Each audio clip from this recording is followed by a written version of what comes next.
Donald Trump está perdiendo por completo el control de la realidad y también el control de su base MAGA. Porque no son solo los votantes los que están rechazando a Donald Trump en este momento. Son los niveles más altos de liderazgo en el GOP. Por esa razón, en este punto que Donald Trump está tratando de manipular las elecciones o el sistema electoral en Indiana, los republicanos en el Senado estatal le están diciendo que no. Por esa razón, Donald Trump acudió a su lacayo J.D. Vance para que lo ayude con esto. ¿Y qué crees? Fracasó. Y luego Donald Trump llamó a su otro lacayo, Mike Johnson, que nuevamente le ha dado la espalda a Donald Trump. Es por esa razón que Donald Trump ha colapsado nuevamente después de que apenas hace una semana Mike Johnson lo haya traicionado con su votación a favor de la publicación de los archivos de Jeffrey Epstein. Ahora, antes de entrar en el colapso de Donald Trump con Mike Johnson, quien una vez más ha traicionado su confianza, quiero comenzar con el demócrata que ha hecho todo esto posible con su lucha en contra de la manipulación electoral. Aquí tenemos a Pete Buttigieg señalando a estos republicanos MAGA en Indiana. Mira, por favor. I would call it shameless. I was going to call it shameless. But then I started reading between the lines in some of the things that our Indiana State House Republican members are saying or not saying, and I realized they are in fact ashamed of what they're doing. They ought to be ashamed, and they are. They don't want to have to stand up in front of Hoosiers and say, yeah.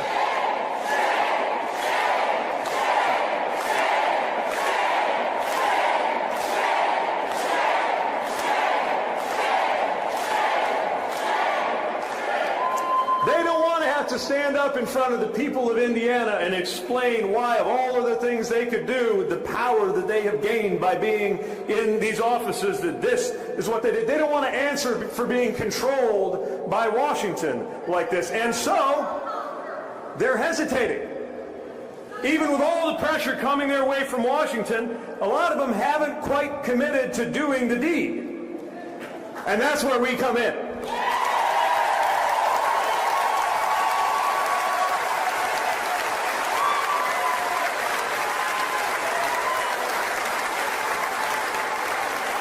Now is our chance to talk to, yes, get a hold of your legislator, but also get a hold of your conservative cousin who knows just as sure as you do that this is wrong, and have them get a hold of their legislator. It is time for all of us to encourage our Republican friends in this state house to show some backbone before it's too late.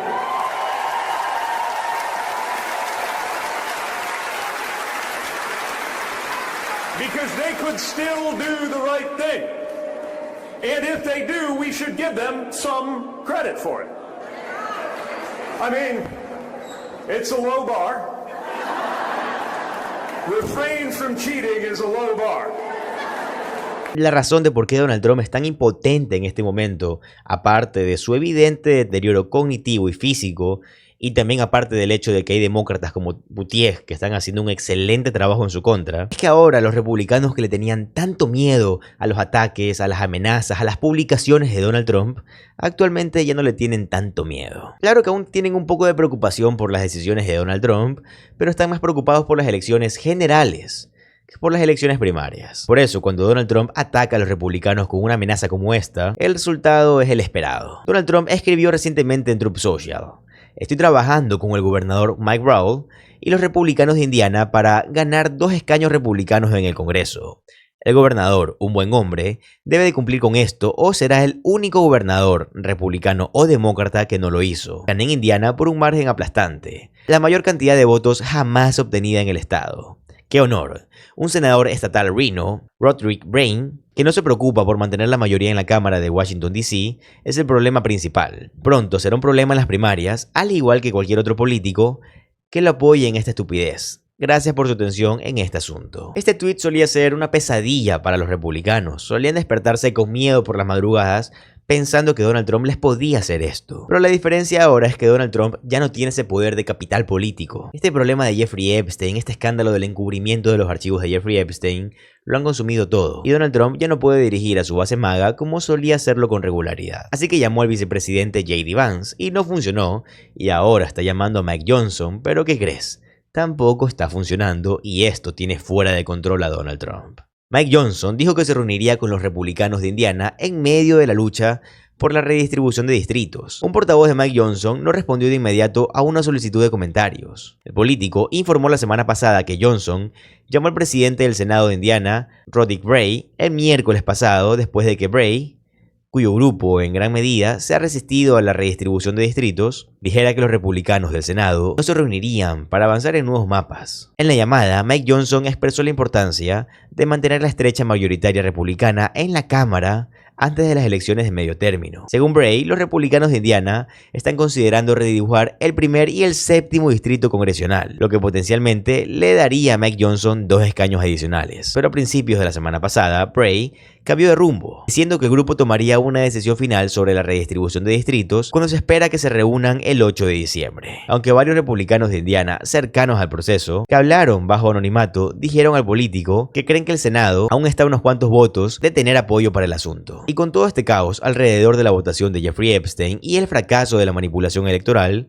Donald Trump está furioso, enfurecido porque los demócratas han superado a los legisladores del GOP y le han tendido una trampa. Y en muchos más sentidos que solo uno, Donald Trump tiene razón. En este punto los demócratas lo han superado. Donald Trump dijo que quería conseguir al menos 5 escaños en Texas y dijo que Greg Abbott lo va a ayudar a conseguirlo. Pero todo esto se está volviendo en su contra. No solo porque el mapa que quiere podría no concretarse, sino que aunque se llegue a concretar, todos estos escaños que no son 100% de la pertenencia de Donald Trump, podrían tal vez volverse demócratas. Así que estos escaños diseñados justamente para que no los pierda Donald Trump, con la pésima calidad política que tiene Donald y con el mínimo capital político que tiene, podrían probablemente convertirse en escaños demócratas, anulando por completo el esfuerzo de Greg Abbott por ayudar a Donald Trump. Pero también piensa en esto, piensa en todas las condiciones políticas que han cambiado en contra de Donald Trump en tan poco tiempo. Donald Trump en este punto es tan impopular que un escaño que estaba básicamente planeado para ser un escaño republicano puede que se convierta en un escaño demócrata. Todo esto gracias a la inmensa impopularidad de Donald Trump. Esto es gracias a la inmensa opinión colectiva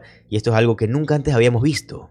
En muy poco tiempo, muchas personas están cambiando de posición y estando en contra de alguien por quien votaron. Así que sí, en este punto Donald Trump ha sido superado en más de un solo sentido. Y también en este punto Donald Trump está más furioso que nunca con Mike Johnson. Pero lo que Donald Trump no se da cuenta, o tal vez sí porque lo ha señalado antes, es que Mike Johnson es y no es nada más que su títere. Si Mike Johnson está fallando en alinear a las personas es porque no tiene el poder ni la fuerza política de Donald Trump, porque ni siquiera el mismo Donald Trump la tiene. Así que un republicano de Indiana está reafirmando el "no te vamos a escuchar, Donald Trump", al decirlo no solo al vicepresidente J.D. Vance, no solo directamente a Donald Trump, sino que también a su títere Mike Johnson, desperdiciando su tiempo tratando de moverlos, pero esto no va a suceder. Esa es la realidad con la que Donald Trump está lidiando en este preciso momento. Así que puede arremeter en contra de Mike Johnson, puede atacarlo, puede hacer lo que él desee, pero en este punto la realidad es que se está enfrentando a una nueva realidad política.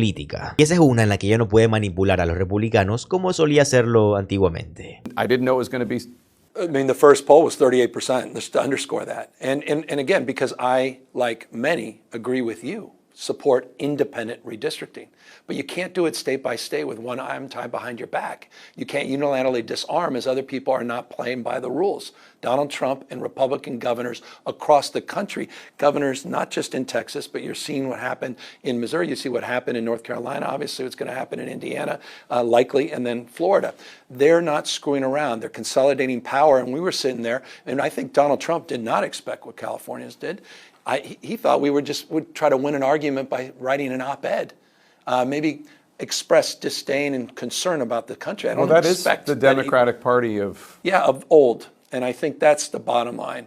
And I think this moment, what happened on Tuesday, represents a new moment. Clarity, conviction, purpose, energy, on our toes, not on our heels, a resurgent Democratic Party. And it's a party that understands what's at stake for our democracy as we go into the 250th anniversary of our founding fathers. And I think that kind of momentum and direction is, I think, really going to enliven people in the next year. It does seem like Democrats see fight in you, and a lot of them seem to be, at least the ones we just saw upstairs in Texas, like the fight. I mean, Congressman Al Green introduced you as a future president of the United States. It's very generous words. Look, with humility, let me say two things. I disagree marginally with the premise of your question. This is the Election Rigging Response Act. This was not a fight we chose. This is a fight we felt was important to fight. Proposition 50 was never on the docket. It was not part of the agenda. For me, though, it goes back further. It goes back to the federalization of the National Guard. And I want to remind folks, it's not 200 or 300. In California, it was 4,000 National Guard were federalized. 700 active duty Marines were not sent overseas. They were sent to the second largest city in the United States of America. We kicked off the campaign and Greg Bovino came out and Border Patrol and tactical units at the Democracy Center to quite literally intimidate people from walking in. With the clarity, the understanding, the fundamental visceral understanding of this moment became crystal clear in June. And so this is an extension of that. And I think more and more people are waking up to what's going on. And I said it up there. It's not about the rule of law anymore. It's the rule of Don. He's picking and choosing, deciding which court decisions he agrees with. He's quite literally running an extortion racket. And not just with universities like UCLA and others in California, but he's doing it with law firms. He's doing it with media organizations. He's doing it with some of the most well-heeled and powerful corporate leaders. You're seeing state capitalism, not just crony capitalism. There's the one thing everything has in common, the tariffs. The tariffs for him are about leverage and about the game that he's advancing, ultimately that inures to his personal advantage and his family's advantage as well. It's all happening in plain sight. And so for me, I have more clarity as it relates to this moment. Prop 50 was part of that. The outcome was meaningful. The outcomes all across the country, I think, just give us more confidence as we move into the future. Pero bueno, amigos, llegamos al final del video y antes de irme te quiero dar un consejo como te lo he venido dando durante toda la semana pasada, durante toda esta semana, y lo vas a seguir recibiendo hasta que ya no sea necesario. Mira, Estados Unidos se encuentra en una crisis financiera, una crisis económica, una crisis social incluso. Mira. El problema es que Estados Unidos se encuentra dentro de una recesión económica y a la vez se encuentra dentro de una estanflación. Una estanflación es cuando dentro de la economía está la inflación muy elevada y el desempleo muy elevado. Te explico, esto no pasa normalmente en una economía. Lo que pasa es que la inflación está alta y el desempleo está bajo o viceversa. A veces la inflación está baja y el desempleo está alto. ¿Por qué? Te lo explico rápido. Cuando la inflación está alta es porque los precios de los productos, ya sean víveres o materiales, están altos. Pero el desempleo está bajo. ¿Qué quiere decir esto? Que hay mucho empleo, que hay dinero en el país. Y cuando hay dinero, puedes comprar cosas. Por ende, las cosas pueden costar un poco más. No hay problema. Evidentemente así funciona la vida. Y viceversa. Cuando el desempleo está alto, o sea, cuando las personas no tienen empleo, no hay dinero en el país, las cosas no suben de precio. Muchas veces incluso bajan de precio, hay ofertas. Eso es el rumbo natural de la economía. Precios altos, mucho dinero. Precios bajos, poco dinero. ¿Ok? Lo que está pasando en Estados Unidos es que los precios están altos, o sea, la inflación está alta, y el desempleo está alto, o sea, no hay dinero en el país. Esta es una crisis grave. Muy difícil que un país caiga en esta crisis porque la economía no es una ciencia exacta, pero por lo general funciona así. Tenemos que recordar que Donald Trump ha logrado que Estados Unidos entre en esta estanflación en menos de un año. Créanme, una estanflación económica no es tan fácil de que suceda, y mucho menos en un país tan capitalista, tan bueno con los números como lo es Estados Unidos. Así que mi consejo va de la mano con esto para que entiendas el por qué lo digo. Si en 10 meses ha pasado esto, ¿qué va a pasar en los 3 años y 1 mes y medio que le queda a Donald Trump como presidente? ¿Te imaginas hasta qué punto puede destruir la economía? Si tú tienes la bendición en este punto de tener un trabajo, de tener una fuente de ingresos, ya sea tu trabajo fijo, ya sea un negocio, no importa. Te quiero dar un pequeño consejo. Obviamente esto va a exentar en ciertos rubros de trabajo, pero más que todo por lo general. Si tienes alguna duda lo puedes poner en los comentarios igual, pero mira, si tú trabajas, digamos que ganas alrededor de $2.000 al mes, tú y tu pareja, digamos, pueden ahorrar por lo general $1.000 y con el resto sobreviven y tienen sus lujos, yo les diría que traten de guardar un poco más, hagan un cálculo de cuánto necesitan para sobrevivir, y por sobrevivir me refiero a comidas necesarias al día por un mes, bebida necesaria obviamente, salud en el caso de que necesiten tratamientos médicos obligatorios, arriendo, hipoteca o lo que sea donde viven para pagar, transporte de ser necesario en caso que tengan vehículo, buses o taxis, lo que usen, y lujos yo diría que lo dejen afuera. Digamos que para sobrevivir mensualmente ustedes necesitan $2.000. Yo les recomendaría que entre ustedes y su pareja, o en el caso de que ustedes sean los únicos proveedores o estén solos, no importa, traten de guardar mes a mes en el banco y en efectivo una cierta cantidad, lo más que puedan, hasta que logren ahorrar 3, 4, 6 meses de su vida. Si pueden 3, increíble. Si pueden 6, fenomenal. ¿Por qué? Como te lo dije anteriormente, en 10 meses Donald Trump ha logrado una estanflación económica. ¿Quién sabe qué puede pasar en 3 años? Se puede arruinar el país, pueden haber colapsos económicos, pueden haber empresas desapareciendo, quién sabe. Esto quiere decir que tú puedes perder tu trabajo de la noche a la mañana. O puedes pasar de ganar 2.000 a 1.500, a $1.000, trabajar menos. Nunca sabes lo que va a pasar, dependiendo del rubro en el que trabajes, claro.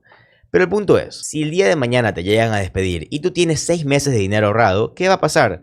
Vas a poder sobrevivir, tener mente fría y pensar, ok, voy a buscar trabajo. Buscas trabajo desesperadamente, pero tienes dinero para sobrevivir al menos en lo básico por 3, 4, 5, 6 meses. Lo que hayas ahorrado. Créeme que esto te va a dar un equilibrio mental para poder hacer lo que necesitas hacer y buscar un empleo digno de una forma más estable que si no lo hubieras hecho. Porque créeme, no hay nada peor que perder tu fuente de ingresos principal y no tener recursos para poder sobrellevar tu estilo de vida. Y ahora, ¿por qué te digo que tienes que guardar en efectivo y en el banco? Cuando hay crisis económica, las personas lo que hacen es sacar su dinero del banco porque no tienen empleo. Necesitan todo su dinero para poder pagar arriendo, pagar el lift del carro, para poder pagar la comida, para poder pagar todo lo necesario.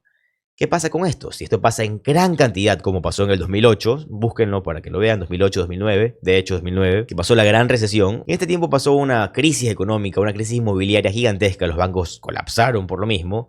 Las personas se desesperaron por sacar dinero, los bancos entraron en un estilo de feriado bancario como en Ecuador, de hecho, en el 1999-2000. ¿Y qué pasó? Las personas que tenían efectivo podían resolver sus problemas, pero las personas que no, muchas les tocó hacer préstamos a otras personas por intereses gigantescos, muchas otras no tenían de otra que vender todas sus propiedades a la mitad o menos del precio.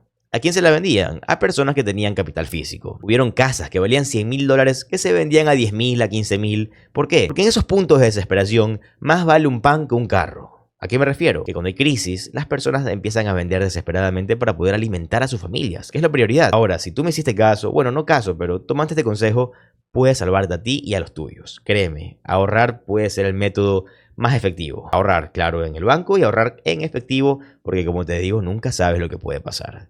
Disculpa que este mensaje se haya alargado tanto, pero créeme que es muy importante que lo tomes en cuenta. Y no te lo digo yo, José Alvarado, como economista o José Alvarado como asesor financiero, no. Te lo digo como José Alvarado, el que estás viendo aquí, y que está agradecido porque llegaste al final del video. Ahora, sin nada más que decir, te recuerdo que si te gusta el contenido de política estadounidense, te gusta saber lo que realmente está pasando en el país, te va a encantar suscribirte al canal, ya que subo videos como estos todos los días. Mi nombre es José Alvarado, soy economista y estoy comprometido a informarte diariamente. Nos vemos en el siguiente video. Adiós.